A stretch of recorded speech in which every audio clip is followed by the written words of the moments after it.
All right. So here's a question, a couple questions, several questions for the disciples of the modern religion known as social justice. Questions for disciples of social justice. A. Once the oppressor is converted to the oppressed, how do you transition to the next stage? B1. What is the end game? B2. If equality, who determines equal?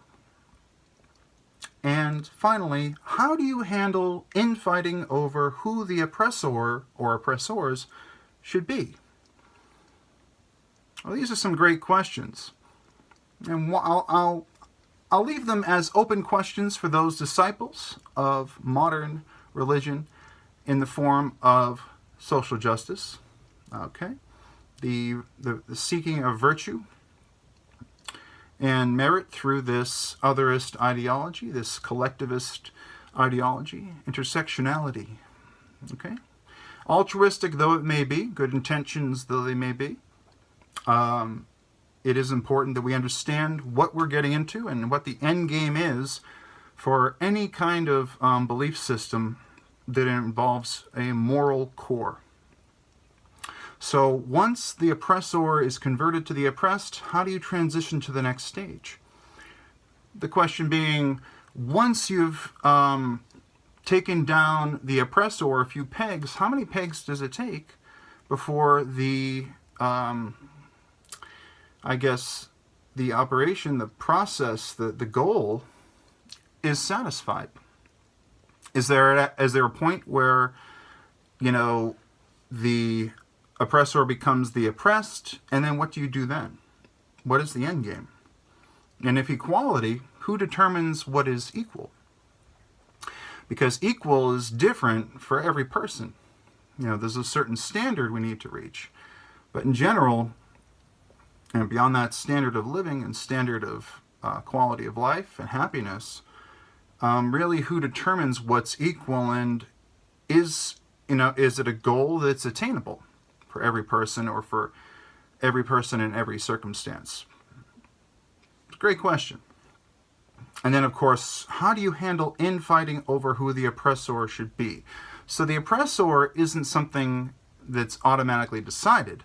There has to be sort of an arbitration process wherein you determine who is the subject, who needs to be, handled as an oppressor versus the oppressed. Who's the victim and who is causing this pain, this struggle? Of course, I would never know. So it remains an open question. How do you handle infighting over who the oppressor should be? Who tells you, who gives you the order?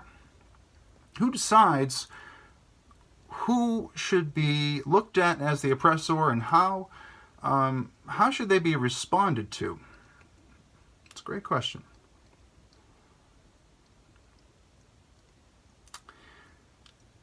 So,